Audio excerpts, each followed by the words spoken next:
Para ikaw ay kaagad makapagbayad sa utang. Gawin niyo po ito ng Tuesday or Friday mga bossing. Sa umaga lang ang paggawa ng mga pampaswerte na mga bandang alas 7 ng umaga. Ang gagawin niyo lang ay isusulat niyo po dito ang inyong tunay na pangalan at ipilido. Ito po ay sample lamang. Apple Pagyo. Ikaw po ay haharap sa silangan kapag ginawa niyo po ito. Tapos, isulat nyo dito kung magkano ang inyo pong utang. Halimbawa, isulat nyo rin yung pangalan ng tao. Kung hindi nyo alam yung tunay na pangalan at ipilido ng tao, isulat nyo lang dito, makakabayad ako ng utang sa halagang, ganon mga bossing. Halimbawa ito, makakabayad ako ng utang agad sa halagang, halimbawa lamang po, 200k. Yan. Tapos, sulat niyo po dito, magkakaroon agad ako ng pera. Magkakaroon agad ako ng malaking halagang pera.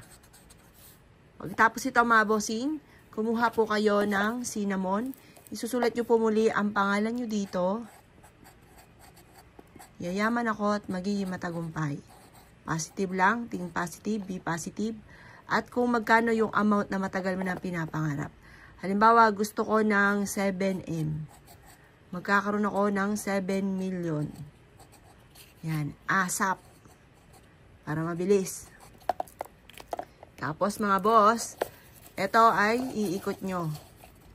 Habang iniikot nyo po siya, paulit-ulit ka na nagwi-wish na makakabayad na ako sa aking mga pagkakautang at magkakaroon ako ng 7 million. Makakabayad na ako sa aking mga pagkakautang at magkakaroon ako ng 7 million. Kumuha po kayo ng tali na kulay pula, kulay gold, or kaya ay green. Alin naman sa tatlong yon mga boss, itali nyo po ito sa inyo pong bintana kung saan ikaw ay natutulog. Magtatawag po ito ng swerte at kayo mismo ay maa-amaze dahil may darating sa inyong biyaya na hindi nyo inaasahan. Pero syempre mga boss, kailangan sipag at tiyaga. Tapos tabalan nyo ng mga ganito. At makakatulong po ito upang sa ganon, kung ano man ang inyong mga ninanais ay kaagad yung makamtan mga bossing.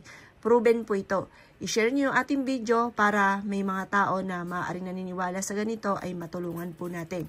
Dahil kung kayo may mabuting kalooban at nais rin po makatulong, nasa inyo na ang pagpapala po niyan mga bossing. Maina po mga bossing ko, gawin nyo po ito ng pasikreto dahil once na may nakakaalam na ganito, hindi natutupad ang mga wishes. Kaya kailangan mga bossing ko, para matupad ay isikreto nyo na lamang po siya mga boss. Kayo mismo ay maa-amaze sa dami ng mga blessing na darating sa buhay ninyo matapos nyo po itong gawin. Kaya kung kayo gagawa ng ganito, gawin nyo na po ito at focus lang, maging positive ka, makakamtan nyo kung ano man ang inyong ninanais. Asya mga boss, good luck po sa inyo po lahat.